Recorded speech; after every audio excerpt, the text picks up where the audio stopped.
Hello and welcome back to Bump Love. We've seen all your comments and all the love and also some of the hate. We felt it all, but we've embraced it and we love you even the more. So welcome to another week and another episode. This is going to be a fun episode because guess what?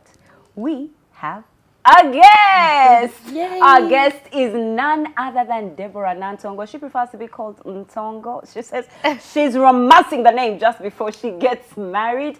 And that is exactly what we'll be talking about this week. But before we get into it, let me tell you a bit more about her. She is the founder and creator, she's an entrepreneur of Bougie.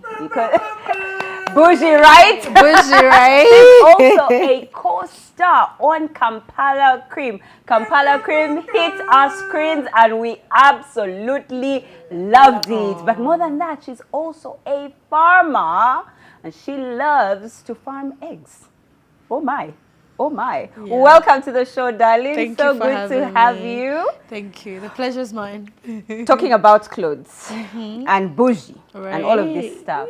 What is that one clothing item that you have in your wardrobe? It could be an inner garment, an outer garment.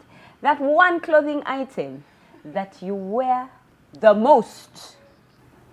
You know, I have the most wear in your wardrobe. Yeah. I had to check if I was wearing it. Oh God, no. Thank you for the question. It's great to see you here, Deb. Thank you. Barbara, Manuela, always lovely to see you here this week. I have these white socks.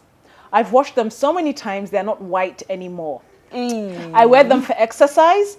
I wear them when it's cold.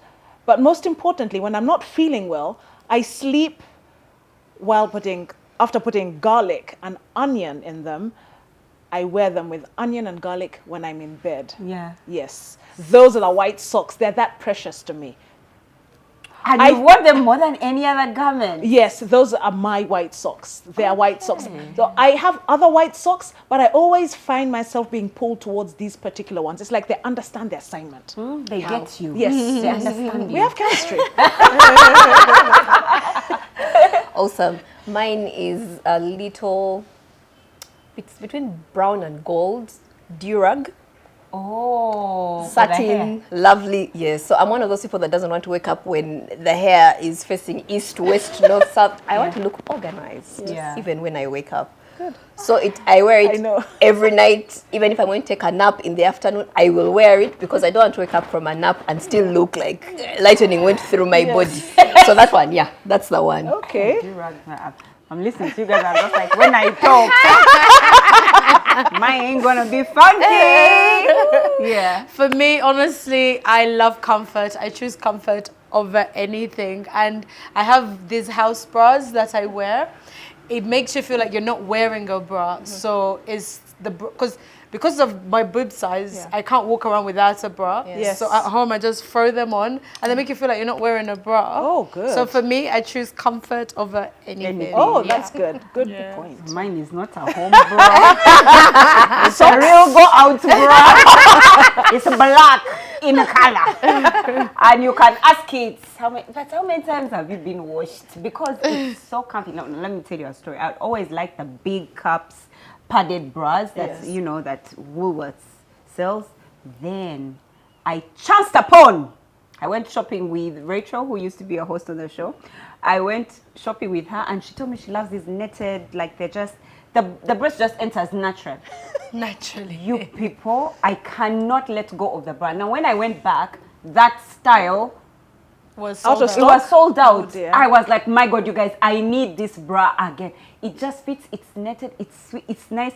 If the wind blows and you have a chance, Your confidence. I'm just like, please, this is absolute. I love that bra, and that one, it has gotten the most wears.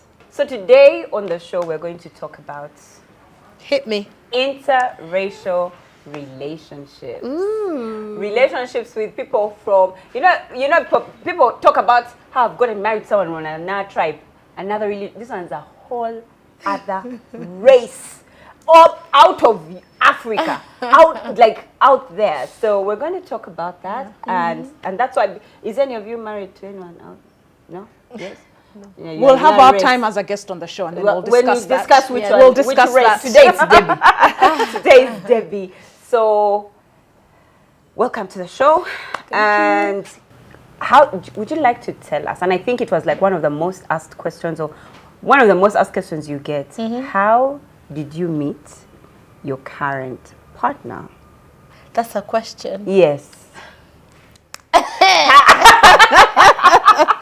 Michael, how did I meet Michael? Michael, believe it or not, we met in a car park. People don't believe this in the UK.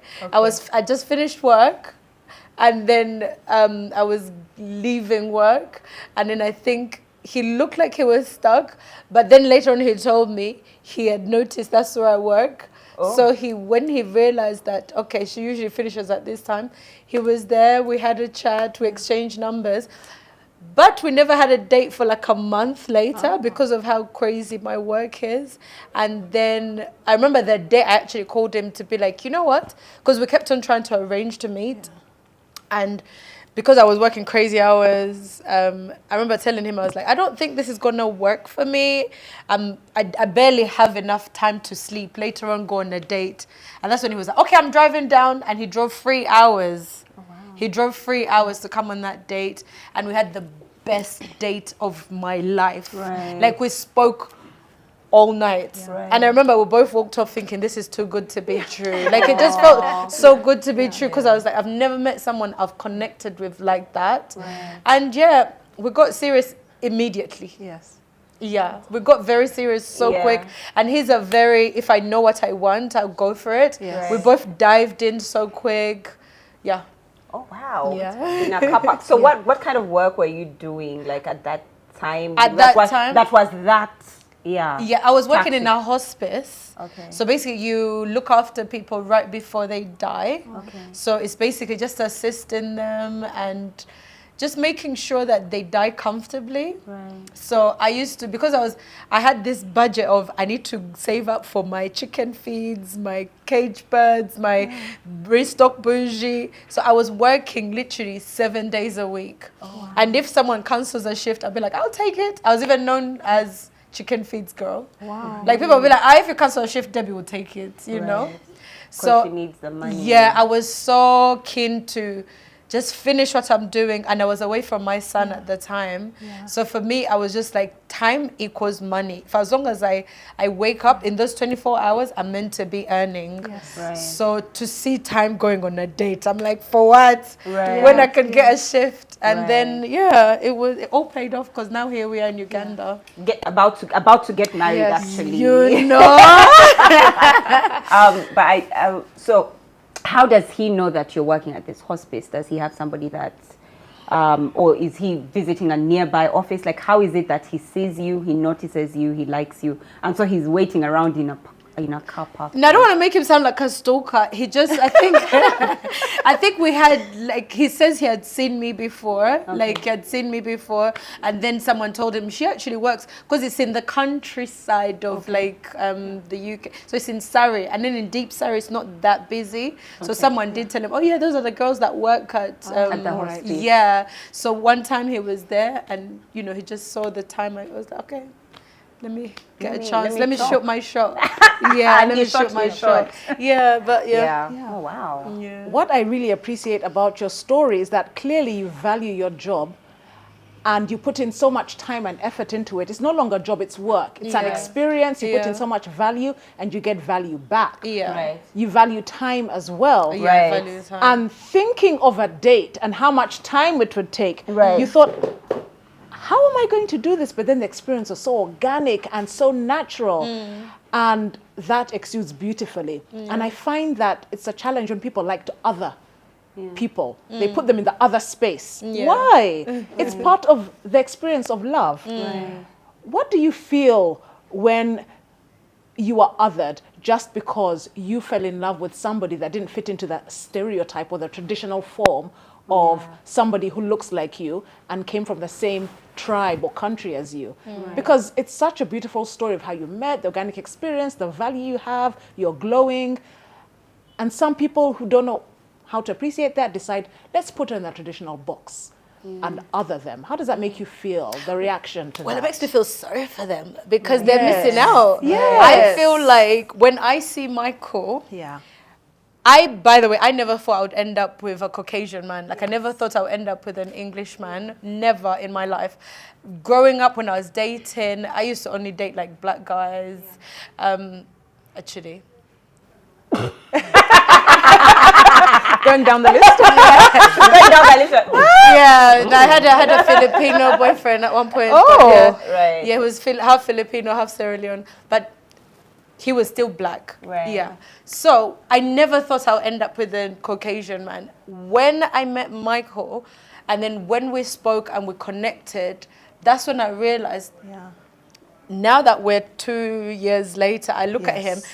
When I look at him, I don't see color. Right. I don't see age. I don't see any of these things. That's I see beautiful. someone that I Yeah. connected with. Like, we even laugh about it all the time because he even gets surprised sometimes. He said, you know, sometimes I forget you're black. Oh, Because it's like, you know, when I see him, I see the man that is a provider. Yes. He's my protector. He's Yes. my best friend. Right. He's my headache. I'm his Yes. headache, you know. I really Yeah, I like, I love want to that. take that line. Yeah. That is Headache. beautiful. Yeah, You are 'cause- my headache, I am your No, headache. the reason is my I love headache. it. It takes a lot to Yeah. bother me. I have to Yes. care enough. Good. And there's no one I Yeah. care as much as I care it's for him. beautiful. It's such a Yeah. great line. He's the only one deep. that can upset Yeah. me. Other people, I can look at you and be like, Yeah. you're never going to see me again. Yeah, because but you've him- opened up your Yeah. heart to feel and be immersed in this. It's so lovely. When you speak of people that put in the others, I'm like, it's Yeah. okay, because someone could actually miss out on the love of their Yes. life. Because in your head, the love of your life has to be tall, dark, and handsome. He has to be from which tribe you Yes. you will die alone. Searching for that thing. Yeah, and miserable. And Yeah. miserable and Just empty. open your heart to. For me, someone being a good person was good enough. Right. Yeah. You know, one of the things that I remember is I think they were talking about it and saying that when Prince Harry was going to get when he was going to meet Meghan Markle for the first time, it was a blind date, Yeah. and that the person who told her said, "Oh, by the way, there's this guy that would like you to meet." She said, "Is he kind?" Aww. She's just like, that's all I want. Yeah. Yes. Like, if he's a kind person, we'll be fine. Yes. Yeah. We'll be good. We'll That's be what fine. matters. Yeah, that's what Yes. matters. That's Sometimes what it's And see how far they've come. Yeah. Yes, and Yeah. overcome. And They've overcome. overcome so much. It's important to know what is it exactly that you want in a relationship that is outside of is he tall, is he dark, is he handsome? I'll be honest, I always wanted to marry a white man. But I opened my heart and I ended up with Mr. Mlondo. I said, I always want... I said, if There are I so don't many get a things I white want to man, say, but okay. If I don't get a white man, please say it. If I don't get a white man, at least, okay, let me get a light-skinned man. No, God said no. Hey. Yeah. None You of will not the get above. white, you will not even get light skin. You will get black Mulondo to be your husband. So, and to be honest, Yes. Couldn't have I it couldn't any other I way. couldn't have it. Exactly. Yeah. You have to let your heart be the heart. You know, sometimes you think with your head, with all this, let the heart work. Yeah. Let the heart do its work. Let that do its Yeah. thing. Yeah. I love it. I love it. Oh my Yeah, goodness. but I wanted to know also, like, what are some of those things that those boxes that the people have put you in? You know, those things, they're like, where you've married, it looks like you're a gold digger. It's okay. I embrace it. If it means it has gold, then okay. You know, no, yes. honestly, it's laughable. Look at like all- it's so laughable because Michael doesn't like. Okay, I shouldn't be saying this. I'm a whole fiance, but the guy I was seeing before Michael was way more wealthier. Like he was, we were the same age. He was black. He was, but he was not a nice person. In the end, Yes. he started off really nice because he promised me the sky, the moon, and the butterflies, and you know, like we're gonna live in my house in Manhattan, and then I'm gonna move you to the south of France. And like the dream. the The dream. dream. I've been hearing it, and I'm just like, that sounds Manhattan? like a story. Yes. No, seriously. Manhattan, But then, south of France. yeah, because he had this penthouse in Canary Wharf, and you literally look at the all of London beneath you.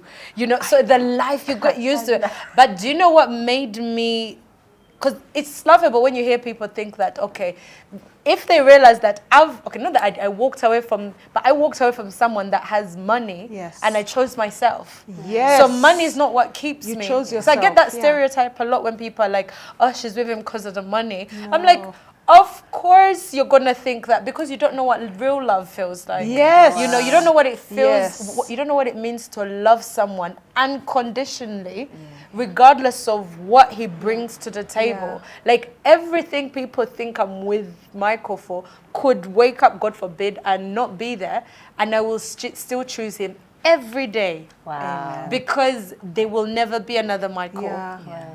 Even talking about it makes me emotional. Oh. Sorry, I don't May want to. you be fulfilled every day. Because in he's that such space. a pure human being. Right. You know, like when I compared, like the guy I was seeing before him, this guy actually, he's the one that was like, you should move your son, you should send your son back to Uganda so that you can focus on work. You're always saying you don't get enough hours because all your money goes to childcare. And he was like, send your son back. Obviously, I didn't send him back because he said it. It was my dad eventually, because my dad was babysitting for me. And then when my dad was going back, he was like, Debbie, if you're serious about saving, let Malachi go back to Uganda. I'll take him. I'll look after, I'll make sure he's good. Mummy will be in Uganda at the same time as well. And that's when my son went back to Uganda. I was actually still breastfeeding. He was 2.5. Yes. And it was the most painful decision of my life. I cried day and night. I literally didn't even want to work anymore, because I was like, to stop breastfeeding by force, because I was like, he doesn't know how to eat properly. Yeah. It was so heartbreaking, and it even put me off that relationship. Eventually, I just, let go of him, because I was like, Who tells a woman to let go of her child? And then that's what even made me fall in love with Michael even more, because obviously now that Malachi was in Uganda, he's settled in Uganda, I would work, send money back, put him in the best nursery, all these things. And then now I'm working non-stop. I meet Michael. I'm like, I don't have time. And then when Michael studied me for a long time. He didn't just jump. He studied me. That's good. He took his time to really jump in. Yes. However much he was serious about me, I remember him saying, I see that you're very passionate about your business, and you're very passionate about your child. Why isn't your business serving you so that you don't have to do this job? Yes. And why are you away from your child? To him, it just didn't make sense. Yes. And do you know what he said before, as even his girlfriend? Yes. He was like, go to Uganda and get your son. I'll support whatever you came to achieve. My goodness. Tell me how much it is that's keeping you away from your child. And he was like, whatever figure I told him, he gave me that, like it doubled that number. Yes. We moved in with him, and he was like, oh, you're going to quit that job, focus on your business. And then what I was making for a salary is what I get in allowance now. After for me, people take it for granted, but us being under the same roof as my child is my greatest It's so beautiful. joy. Like nothing makes me more happy than knowing that I put my son to sleep. I'm the one taking him to school, and then on top of that, like for him to be such a great person, like he saw that what is important to her child, her business, and then that He brought that to you. Yeah, he was like, let's go to goodness. Paris, restock Yes. bougie. Now he's doing the biggest project on my farm.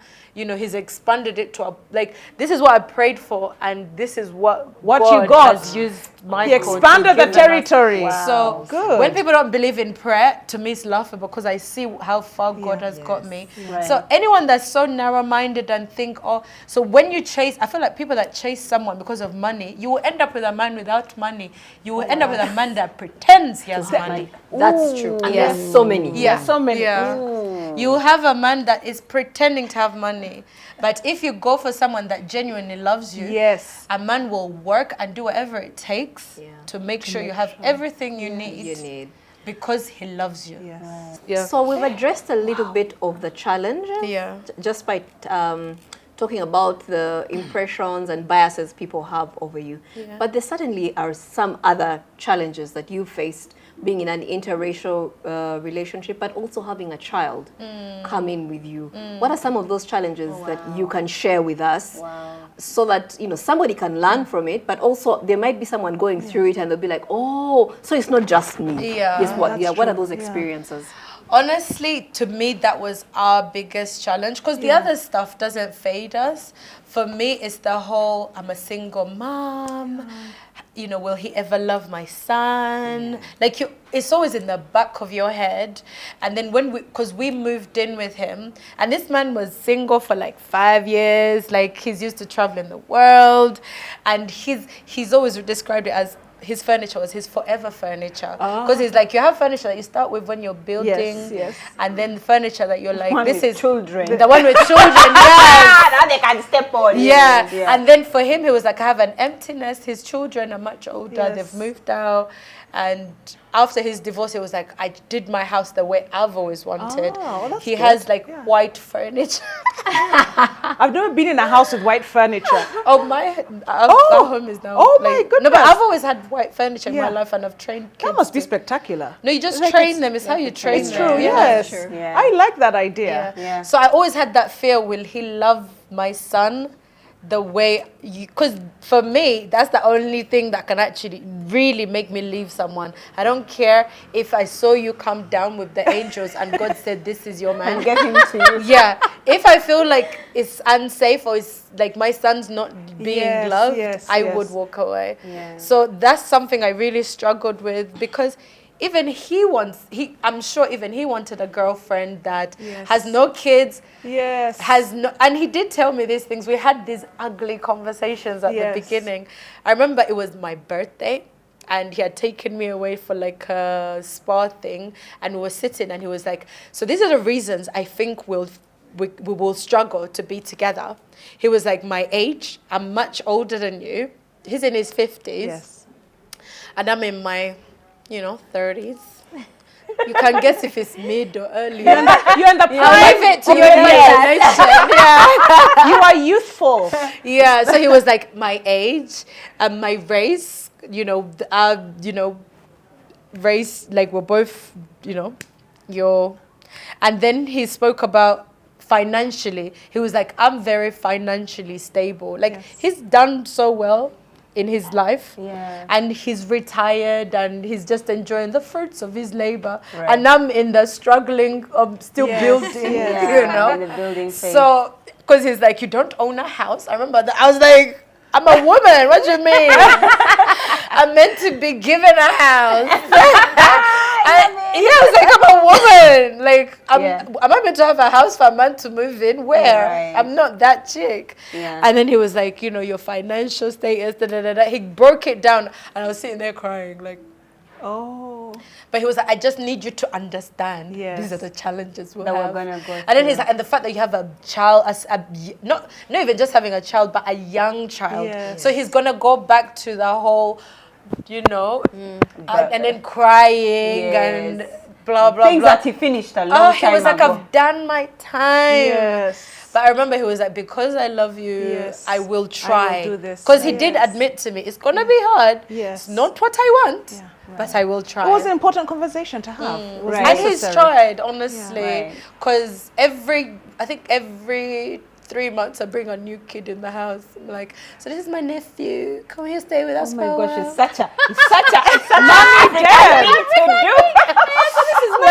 And then I think after like a year, I told her, I was like, so in Uganda I have a daughter I adopted like 5 years ago. Can she move in with us? And then I have Oh my god. Yeah. He has more children than he asked for. yeah, but I was like, as long as the house is big enough, you even notice. Yeah. No, I'm joking. But yes. He loves them all. He's good. like moving to Uganda. I think what made it easy is the help we have in Yes, Uganda. right. Because yes. every child has a nanny, yes. and then we have like, because for him, as long as he gets quality time, Yes.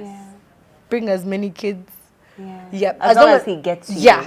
He Yeah. gets time with you. Yeah. Because actually, that's what was going to be one of my next questions. Most times when you're in interracial relationships, you have to navigate where you stay. Yeah. Many times, when it's the woman on this side, the African usually, Yeah.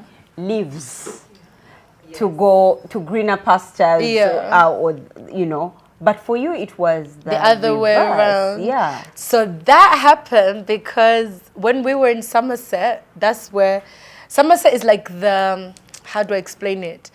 The UK where the people that are kind of wealthy leave to escape. The joke I say with him is that they leave to escape black people and escape commotion and craziness. So that's why they move to the country, beautiful. It's the most beautiful countryside I've been to in the UK. So I was like in Somerset, I was the only black person. That was very challenging as well because he saw how miserable I was in Somerset. My son was the only black boy in the nursery. So all these things, I'll be so miserable all the time. And when I'm miserable, Right. And you won't get the happy Debbie you fell in love with because I'm always complaining to you. I'm like, go speak to that nursery. I promise you she's racist. She left my son outside for 30 minutes in the cold because it was too early. Can't you let us in? At least we'll sit. I would always have a racist story. I'm like, Michael, do something. He was like, what do you want me to do? I'm like, I don't know. You're the man. Do something. They're racist. So I think he got to a point, and then he had a very big house with, he had cleaners that would come once a week. And obviously I'm always cleaning, I'm always cooking, I'm always cleaning, I'm always cooking. So by bedtime, I'm like, yeah. So when we came to Uganda for a visit, he fell in love with how much time I had for him. Because I was like, in Uganda, because I kept my stuff every time, I've had my stuff even when I'm not in Uganda. So he saw how much help we had. Someone's giving Malachi a wash, someone's helping with the breakfast, and all my time is now his. He was like, yo, I want this is the land. I get to have you to myself. So he had Somerset in Uganda. Yeah, he had me to himself, but I'm not in the kitchen. I'm not complaining about nursery. I'm not running around doing laundry. Now I'm just catering to my man. The dream of every man. Yeah, he was like, I get to have this. He was like, so what do we do? How do we do this? He did, because by the way, the whole Uganda thing was, he's like, so do we get the nanny's passport? So the first thing he did, he got everyone passports. He was like, okay, if I bring them to the UK, will you be happy then? I was like, yeah, if we get this in the UK, fine. So we started off with that, and then that's when he saw my farm. So when he fell in love with the farm idea, he was like, you know what? This would only work if we're here. I was like, well, if that's what you think, you know. And then before when we went back, he was like, let's do one test run. Let's plan everything. Let's see how life would be if we were to live here. He was like, let's see, should we buy? Should we rent? Should we da-da-da-da? And if we're to buy, how much and where? And then if we're to work, that means you're bougie, I'm at the farm. Okay, so we have work. And then, do they have golf courses? I was like, they do, baby. The best. They do. And it's always sunny. The best. I was like, and they're it's always sunny. So, because you wanted to come home. I've always, my dream has always been to come home, but I'd given up. Because I was like, I'll never find a Ugandan man that'll understand me. And to me, I feel like I'm too complicated. I love a man that's transparent. So honest. Like, I need you to tell me everything without me asking. I'm built that way. So I'd given up. Isn't every woman though? I think so. No, there's people that women adjust when they realize they're not getting it, and then they compromise. They're adjusting. No. There's no adjusting. You either that or you made your never hot or cold. That's good. You made your style. I've always said I want a man that's honest, transparent, and understands that this is my lifestyle. I like nice things. I like to work for them as well. So you either get that or you leave me alone. What I love about this is that you fed yourself so much. Instead of giving yourself breadcrumbs, you said, I'm going to have the whole buffet because that's what I deserve. And you knew how to identify that. And Michael was willing to give it. You didn't settle for less. And therefore, when your families got to know, they said, here she is, so satiated in love, clearly, we're going to accept it, there are no questions, because they found you blooming already. You know what I mean? There is no way anyone can put you in a compromising position when you're already flourishing. Yeah. Clearly you're flourishing already as an individual. You have a booming business. Praise You're God. such a full personality who knows what you want. And then you found a man who's able to fill that as well. Before, I remember we actually became official, and now Yes. we were on a train back from Paris, and that's when he asked me to be exclusive. Yeah. There's something romantic about Paris. Let's just accept that. We had gone for work. It wasn't like Oh, a- okay. Yeah. Oh. He had no. No. So he took me to Paris to restock for Bougie. Oh, okay, okay. So it was literally for business. Yes. And it was the biggest like shopping Bougie has ever had in the Yes. history of my, hard work. Cause yeah. For obvious reasons. Yeah, because Yes. everything I put in Bougie is what I make in salary, and then I restock. Oh, okay. Yeah. Yes. So I'd never had that kind of support, Yes. Yes. push it. So the way Michael launched with my parents is that now that he's brought Malachi back from Uganda, so now that Malachi is back from Uganda to the UK, my mom's like, what kind of man tells you to quit a job? Are you crazy? You don't quit. Because that, however much, I don't care what he would give you. Debbie, you're too hardworking to live off kameza. You're not that girl. My mom's always, but then I didn't want to tell my mom that I'm still getting what I was making in allowance. Yes. Because now she'll, I want, oh, my mom's not watching. She knows about my allowance. Yeah. But it covers bills and stuff, it covers my direct debits, so just come. Just be left with no cover. The left is nothing. Yeah. The left has nothing. Yeah, Anything yeah, paid yeah. double. After hair, makeup, outfits, Zero. zero. Yeah. Yeah. Okay. God forgive me. So she was like, you can't quit work just because a man told you. I was like, no, but he's going to. So when he arrived at my parents' house, this is in the UK, it was stock. And then when the whole living room is filled with stock, and then Malachi is back from Uganda, my dad was like, hey, Ungona is serious. When a man knows, like, Yes, yeah. I'm not here man to is here. play. Yeah. Yeah. And I was so nervous for him because obviously my dad's quite young. My dad is in his 60s and now Michael's in his 50s. I was like, will this be awkward? Yeah. But my dad was like, Debbie, omusajja akuzanyirako, like a man that wastes your time and a man that is this serious about you. He's put in your business. He's shown that he's serious about your child and he's accepted him. He was like, Abazungu, they usually make their minds up really quick. And now he was telling me, don't mess it up. Yes. He was Team yeah. Michael. I He love was that. like, Team don't make it Michael. up. Because the man has love been it. serious about you from day one. I love that. Huh? And then when they found out he's moving to Uganda, my dad was like, That's Kasobola. it. He can't. He's never been to Africa. Now he's Oh, it's his moving first there. trip to the continent. He had come to before, visit. yeah, But he had yes, come before, yes. but for him To him to, too. he's grown up in the UK, so to say he sold his house that he's lived in for the last 25 years. One of the white furniture. Yeah, he sold everything. And you know what was, to me, what meant so much? All the furniture was so attached to. He had this dining table that he would describe for like 15 minutes. So I designed it, and then the design and then the wood comes from the way he just. I know those things. Yeah. When someone has such an attachment. Yeah, and then to you're their like, thing. okay. And then when Malachi first moved in, he went. Oh! I wanted to that be was like. the test. That was the I wanted to die. On the dining table. The dining The table. dining that table had a meant so 15-minute much description. because I was like, how much does it cost? Maybe I can. He was like, you can't. Malachi Achikosi. Yeah. Oh, Yeah, my. yeah. When I realized that he was serious, for him to sell Yes, his house and then all the furniture, I remember I was like, am I being so like ridiculous? Because I told him, if we are to buy a house in Uganda, is it okay if we don't take the furniture you had in your ex-marriage and we start from scratch? Oh, okay. And then he looked at me and he was like, sure, I'll give it to my children. And they came, they picked whatever they wanted. Oh, And then, yeah, we started afresh in Uganda. So, that is such. Yeah. Okay. That's what I'm saying. Yeah. And I've always had this theory in my head that, white men, Yes. they love you for 5 minutes, but when they decide to cut you off, you're it. dead to them. Right. That's what I used to always say to him. I'm like, nah. Yeah. But he has taught me how to be committed to someone. Wow. Which is the contradiction Yes. of what I always thought. What you always thought about. Because he always, like, he's the sort of person, you can have the most heated arguments, and most of our arguments are about him teaching me lessons about how to spend.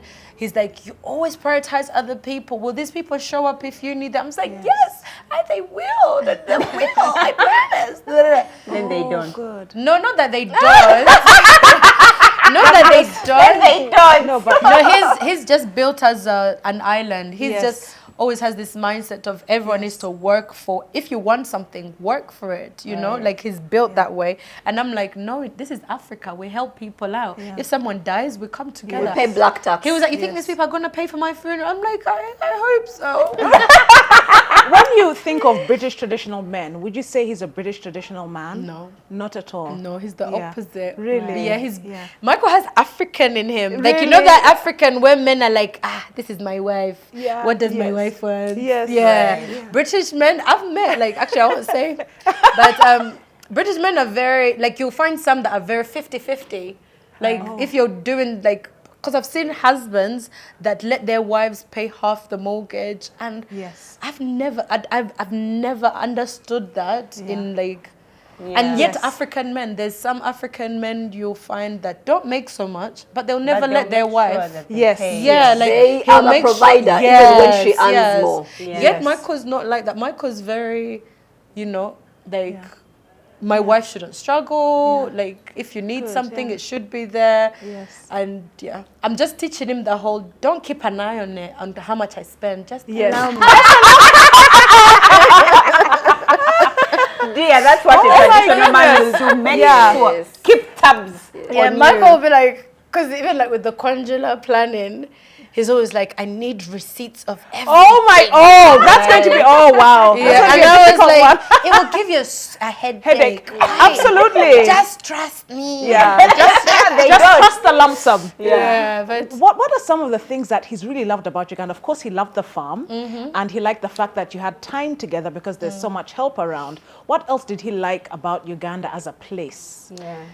he loves the way people treat white people. Oh. That white privilege card. Yes. Yo, you should milks see it. You should see us in traffic. The police officer stops you and then he pulls the window down. And he's Zungu. Does he ask for kachai or he just says? They ask nothing. They're just like, because they think, who could this be? Yes. Right. Who is he? Who brought him Ambassador in who- the yes, country? yes. My boss. They don't ask questions. Yeah. Like he loves how people like throw out the red carpet for Mzungu. Yes. Like, and you remember before he got, people actually think he's blonde. He's ginger. Oh yeah. So Okay. he's growing up as a ginger boy, and ginger boys usually They're get very frowned upon. Now you've moved to Africa. Yeah. You're the king. Like, you're the king. People are like. I remember when Kampala Cream was airing, people on TikTok are like, who can find us Michael's number? Michael this, Michael that. I was like, yo, and he's like, hey, this is nice. You mean I'm something? Yeah, like he feels like a king. Like the way live like African this. people, and then the way my sengas. Oh, that's why he loves this Mikolo. The way my sengas are like, hey, like he loves that. Okay, this is it. I'm the Mako. Like he loves that whole. That's really They lovely. really treat him like, yeah, you've done it for us. Good. Yeah. That's good. But also it shows, not only that, they love him because he loves you. Yeah. That's a reason, because he Yeah. treats you so well. Right. That's what they also love They about love him. Yeah. Yeah. So I want to take this conversation away from you, like you as Ntongo. as in Tongo. Yes. And I would like us to make the conversation a bit more general. Yeah. Of course, with the insight that now we have of you and your experience, that will really help the next part of the conversation. And it's really on now how people deal with interracial marriages, and this is or relationships, and this is in general. Yeah.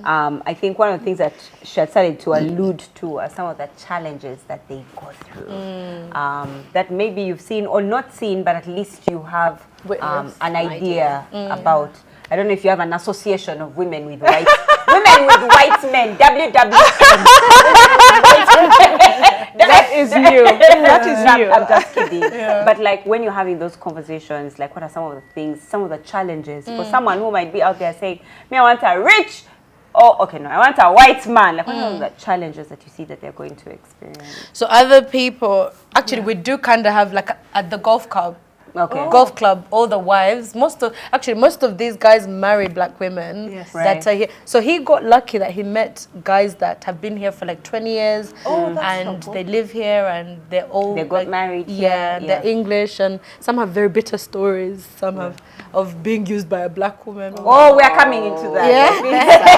So when you speak to these women, the challenges they speak about is when, regardless of his income, most women will look at this man, their family, this woman's family will look at him as the answered prayer to every problem.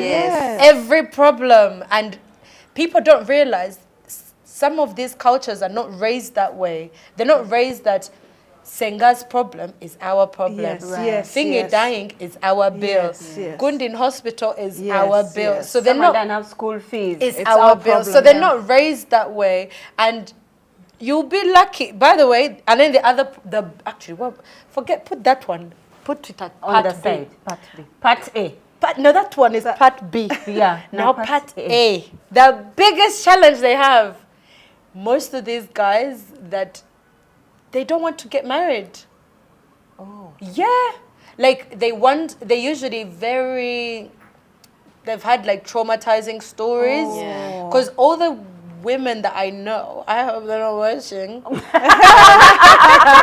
I remember we had like a couple over Christmas and I was like, when are you guys getting married? I was like, no. What's the point? Like, what's the point? Let's spend the rest of our lives together. Do some have children? Some already? have children, some don't. But what's funny, those that have children, like, are divorced. Like, they just... They just want to have a good life. Good life? Yeah, like Africa is retirement. African woman gives me good life. Can you not complicate with now marriage? I even saw a TikTok about it and I had to show Michael. I'm like, so it's not just me. Right. So to get a Muzungu to do mikolo is like turning water into wine. For some. Like when you hear these stories, they're like, how did you get Michael to even like accept? Some will put a ring on it and will take it to the registrar. They don't. But mbo ate mi kuchala.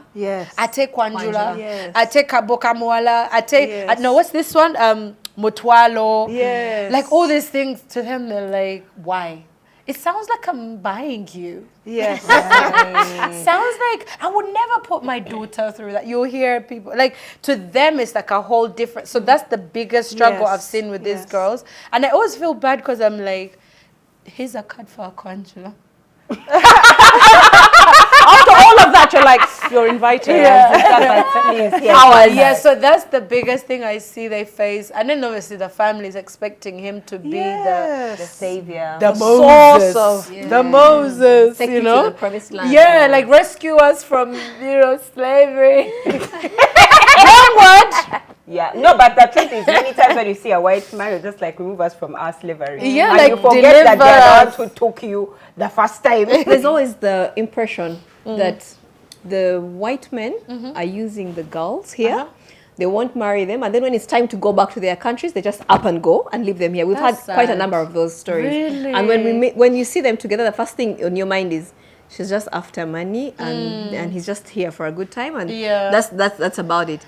But they're actual horror stories. The men have been literally, dragged through the mud by the African girls, who sometimes look like they're the vulnerable ones. 'Cause first of all, they're always slinky and so skinny. So they always look Michael like. likes them thickums. That's why I'm like, people's.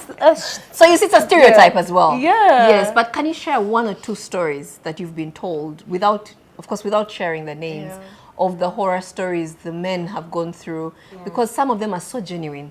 They meet a girl and he's happy, and he's like, I can spend the rest of my life with her. I've worked hard. It's time for retirement. She can give me joy, but she's come with a totally different agenda, or her family has a whole agenda, and she gets phone calls. Oh, we want a house. We want, Or she's with him and has another boyfriend on the side. Oh yes. Someone actually told me that happens, about me as well. Someone said that there's someone that's saying that this is a hustle for me, but I have I don't even want to put it out there, but it was so laughable. I was like, so this is what people are used to. That's what. Yes. Yeah, Right. That's the narrative. That's the narrative. I was like, I wish people know I'm gonna be buried with this man. Yes. I've told him side by side. We should both write it like this. This is how we're both. And if whoever goes first, just leave space for the other one, because we're like this. Anyways, jokes aside, I have had some horror stories where I hear this at the golf club, where like guys are like, actually they started off before they got to know me. They were advising Michael not to get married to a Ugandan woman because they're like, they will take everything. Like, because when you're not Ugandan, it's hard to buy stuff in your name. Also, you have to, true, yeah. You have national ID, you have to have all those things. Yeah, so for them to own stuff, like, so they were trying to prepare him, like, be careful, these Ugandan women. They meant well. They didn't know him, and they didn't know us, they forget I don't want to say I'm not Ugandan, but I've not grown up here. Yes. So we both came here, we both left both our families, because all my siblings and my parents most of the time are in the UK. So we both left everything behind to move here. So I was like, when they say Ugandan women, okay, I am Ugandan by birth. But your experience is so diverse. It's different. So he gets he gets them more, and he will tell me, he's like, so you see that one? His wife left him with nothing. She literally Cleaned him up. everything. I'm like, wow. I'm like, and then, because by the way, if you can't gossip with your man, that ain't your man. No, it's not. It's true. Yeah, like you need to have your guy. You need to have your moment. Yeah, so he'll tell me these horror stories. But I think Michael's he doesn't like to dwell on such stories. Because even I don't know that many horror stories of women like being ripped off or men being ripped off. I know my horror stories. Yes. Your version. I know my stories of being ripped off. Right. But not of others. Yeah. And it's those Uganda ones that will rip you off. Yeah. So I this one is probably going to be like my last one to ask. There's a whole notion that, the ones who you get married, when you get married, in your race, in your what, those are the ones who are for you. They understand your culture, they understand your... But what are people's experiences mixing cultures? I mean, there's things like food, there's things like witchcraft. Okay. Hey, holy water. Is there British witchcraft? Holy water. Is there British witchcraft?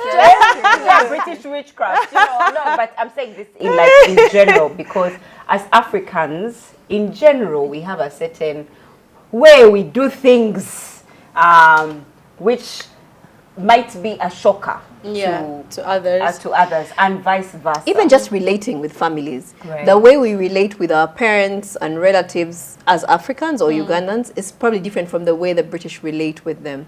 So that cultural intersection. How would you advise?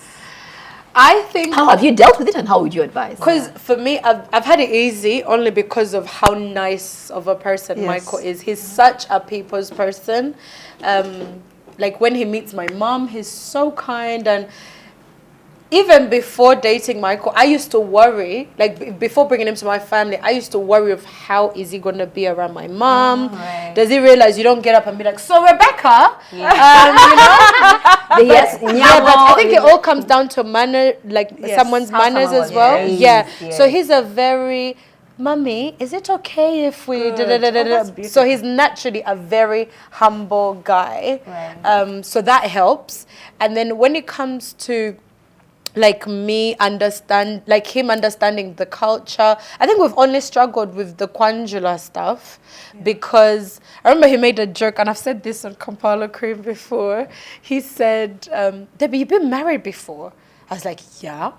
And he's like, and this whole Kwanjula thing, the stuff we're bringing, you said it's meant to represent everything you've eaten in your household since you were born. Wait, but if you've been married before, so they're gonna get paid twice? Good question. And it was like, doesn't it make sense for me to start from your From divorce? my divorce. And I was like, are you sure you want that route? Because that's more food. But yeah, so I think the only time we struggled with culture has been during the functions. But even outside that, like it comes down to someone's personality. He's a very open-minded person. His favorite meal is posho and beans. Oh my He goodness. loves matoke with binyebwa. Binyebwa, You know, like yes. he's a very down to earth. You know, you would not think.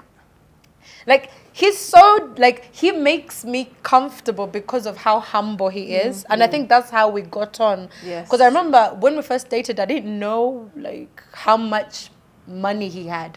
People don't believe this. I actually didn't, and I remember saying to him for our second date, I was like. He's like, where should we go? I was like, I don't know. I'm just trying to think of a place you can afford. Because I was like, I really don't want to pay for dates. Yeah. So I want to pick a place I'm sure you can afford. And he was like, what? Because I was thinking, like, all this time I was thinking, we space out the dates so long because you can't afford them. Yes. Like, I honestly, I was like, I was like, and then when I found out, I was like, Debbie, never judge. Yes. Because he's a social person. The way he dresses, he was so proud to be like, I've had this t-shirt for 20 years. Oh. Yeah. Like, so when you look at how, at first, God, baby, I love you. I'm not saying your dress sense is bad. Because he'll be like, I've had these shoes for 40 years. I've had, okay, there's no shoes here for 40 years. But even if I'm just trying to show you. usually they're good quality. Yes, he's a sort of person. He's like, guy I've for had it. this. I know you. You know Yeah. what? She took me to school one time. She said, Manuel, what kind of jeans are those? How many pairs of jeans do you have? And I think I had like, I don't know, 20. She's like, Manuel, you just need one good pair of jeans. And I'm like, where will I get one good pair? It's like, it's because you buy cheap. Yeah. By the way, that's the thing. Yeah. You buy, and so wow. So he's a sort of person. When I didn't know he had the money that he does, and he's so humble about it. That's what makes him even very likable, because you can't look at him and think, oh my God, this guy started his company from scratch and now is worth. I won't say, because I will make him attractive to even some that won't have good intentions. So leave him alone. I like that. Yeah. Oh wow.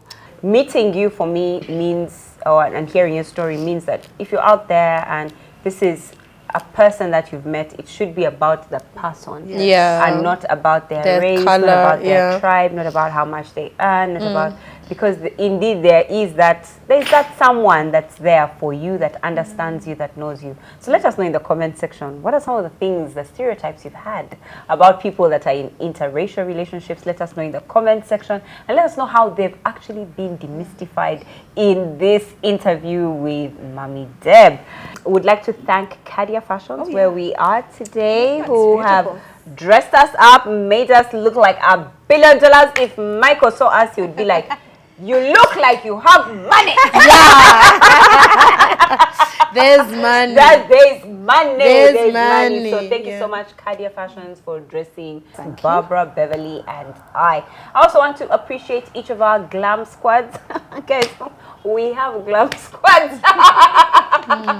For Barbara, her glam squad is, say your whole entire glam squad. There you Zuri have luxury for the hair, the Sununu effect for the lovely makeup, and Cadia Fashions.